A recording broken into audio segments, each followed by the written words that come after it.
in the UK who's burning the midnight oil for us. William, appreciate your time. So, look, I guess some of these surprises or these mentions are not a surprise. Any catch your eye, though, or have you raised your eyebrows?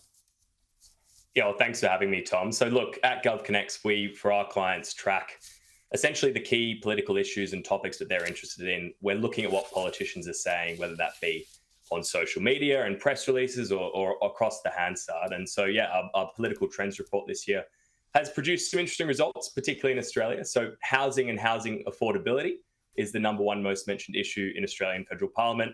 67% of those mentions have come from Greens, independents, or the government itself. Again, traditionally, those are the electorates with the high proportion of renters, although that is shifting slightly.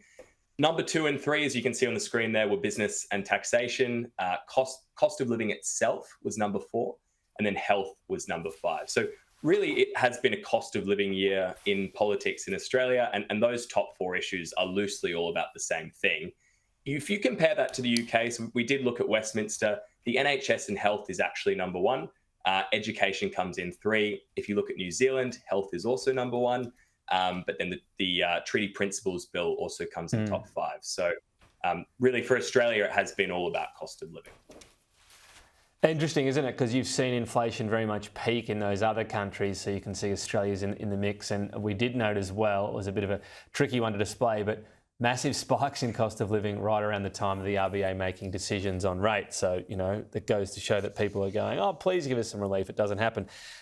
Israel-Palestine, look, it's been a huge topic, but perhaps not a huge surprise. The Greens, not many MPs, but they're dominating the mentions here of this conflict and ongoing issue. No, exactly right. So if you look at mentions of either Israel or Palestine across federal parliament, 26% come from the coalition, 24% from the government. So they're relatively split there. But a massive 42% actually come from the Greens themselves. As you rightly point out, not many MPs. If you do take that a step further and you look at the top 10 most vocal representatives on the term genocide, all 10 of them are Greens MPs. If you then look at the top 10 most vocal on anti-Semitism, the vast majority are coalition MPs, led by Senator Henderson with 136. Nuclear energy is really taking off with the coalition unveiling its policy, but it's a Labor figure mentioning it by far the most in Australian politics. Yeah, so Chris Bowen has mentioned it 215 times. They are all essentially negative mentions. Again, we're looking at the trends of this, and I imagine you would have been speaking about this a lot this week, Tom. But yeah, leading into next year's election, it's going to be a big topic. Mentions did actually peak in June when the sites of the coalition's proposed plants were announced. But we've seen a big uptick recently. We expect that to continue across and into the next election. You did just display on the screen there the mentions and comparing that to the UK. In the UK, they do actually have operational nuclear power plants. They're also building them. But there still has only been 645 mentions. Compare that to the mass over 4,000 in Australia.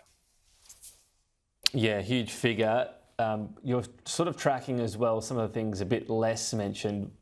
There's no lack of war. We haven't had wars, the major ones end when you think of Gaza expanding temporarily at least into Lebanon, and Ukraine rolls on, but the mentions have dropped a bit. Yeah, so it's a really interesting trend. There is no shortage of war, but mentions of war across federal parliament are down 77%. So whether they think that the electorate is growing tired of hearing about it, I'm not sure. That's what the data says. Some other interesting downward trends as well. So mentions of natural disasters and climate change are trending downwards. And that's been a trend we've seen since 2020. So you look for people like the Teal Independents who had quite a significant amount of success at the last election. They'll be wanting to bring that back onto the agenda. So we'll certainly track that. Some other interesting ones we've seen, mentions of King Charles, 10% of all mentions of King Charles this year in Australian federal parliament related to Lydia Thorpe and her protest. And Charles essentially got the same amount of mentions as Taylor Swift. So you can make of that what you will. There you go. Slightly sort of different topics, but I guess they both fit into that sort of talking point area. Just quickly, UK polls over there, because the UK government sort of going through that mantra of making the tough decisions early. How much is that being reflected in polling with not so long ago that pretty strong election victory? Yeah, so an election in July, it's been a relatively short-lived honeymoon period for the Starmer government.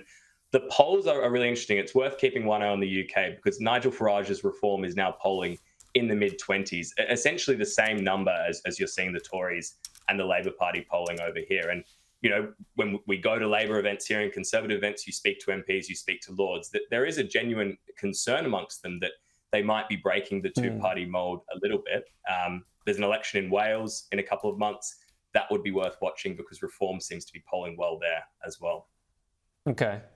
Yeah, well, that was a big watch, wasn't it, in the federal election, as you say, not that long ago. William Wright, thank you. We'll be touching base again, of course, next year as we head to our own federal election in the next 6 months.